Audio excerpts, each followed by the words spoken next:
Şərq Türkistan Sənət Yurti Muqam Ansamblining dövlət birinci dərəcəlik artisti, Kucha xalq naqshlari və muqam etish bilan dang chiqargan ataqlıq naqshchi, muqam töhbikari, Kucha bülbülü Risolat Hafiz 1945-yili Kuchaning Ishxila yezisida dehqon oilasi tug'ilgan bo'lib, kichkidan tartib bilan naqsh etishga alayda qiziqatdi.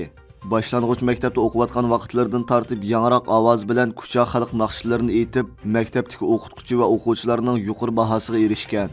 Shu talanti bilan Kucha nahiyalik san'at o'mkiga qabul qilinib, mashhur xalq san'atkori Nisoxon onning bevosita tarbiyasini olgan. Keyin Aqsu viloyatlik san'at o'mkiga o'tkazilgan.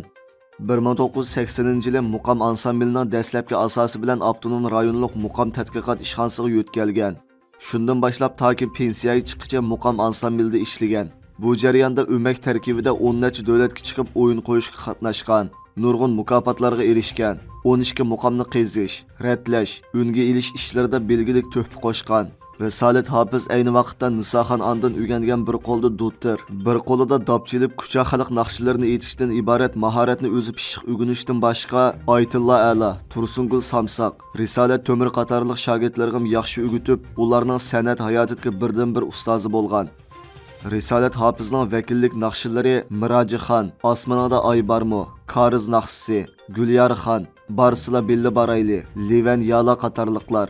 Mərhumning yatqan yeri jannat bog'chalaridan bir bog'cha bo'lsin.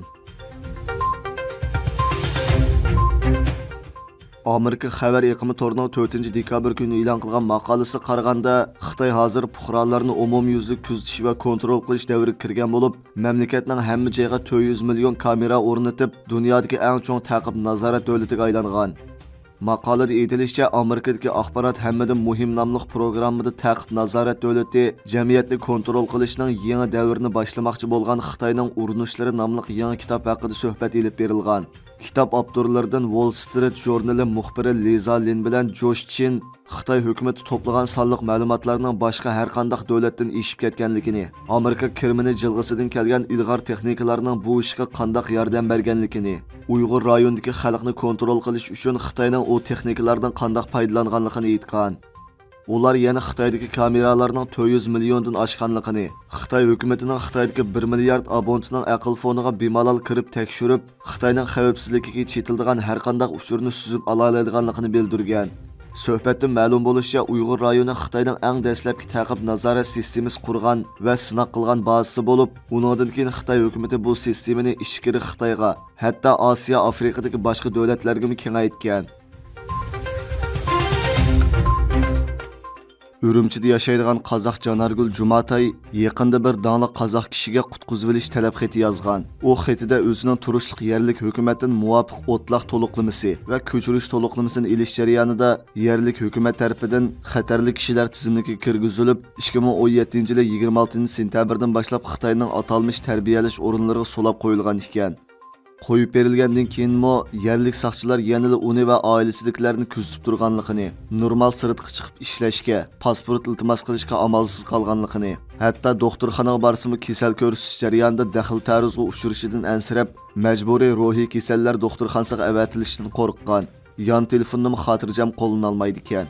U Markaziy axborot agentligining maxsus ziyoratini qabul qilganda, o'tgan 6 yilda o'zining hech qanday kirimi yo'qligini, oilasining qo'llashi bilan intayin jafoliq turmush kechirganligini, o'zining Xitoy hukumati tomonidan to'lam ishlar bilan Qozog'istondan aldab kelib tutqun qilinganligini, 2017-yil 26-sentyabrdan boshlab Xitoy jazo lageri qamilib, Urumchidagi 2-turma va 3-turmada 2 yil 23 kun solinib, 2019-yil 18-oktyabrda qo'yib berilganligini bildirgan. Janargul ilgari Qozog'iston davlatlik televiziya stansiyasida ishlagan danglik san'atkor bo'lib, shundaqla tunji bo'lib vatanda turib sirtning ziyoratini qabul qilib, o'zining Xitoy tarafidan jazo lageriga solinib, uchirgan ziyonkashlik kechirmishlarini sirtqi dunyoga anglatgan. Ukrayna urushi keskinlashgan bir paytda, ya'ni 2022-yil 30-dekabr kuni Xi Jinping bilan Rossiya prezidenti Vladimir Putin ekran suhbati o'tkazib, ikki taraf munosabatini texnik cho'nqurlashtirishga va'dalashgan. Ma'lum bo'lishicha, ikki taraf geosiyosiy jiddiylik va mushkul xalqaro vaziyatda Moskva bilan Bejingning munosabatini kuchaytirishni madhiyalagan. Vladimir Putin Xitoy bilan bo'lgan harbiy hamkorlikni kuchaytirish orzusini bildirgan.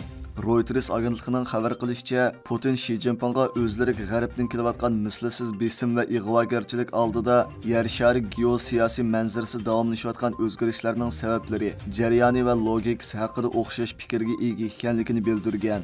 Reuters agentligining aytishicha, suhbatda Shi Jinping Xitoyning asosiy eksport bozori bo'lgan g'arb davlatlarini ozroq tanqid qilgan bo'lsa-mu, lekin Xitoyning dunyodagi mavjud mushkul vaziyati ostida Rossiya bilan strategiyalik hamkorlikni kuchaytirishga tayyor ekanligini aytgan.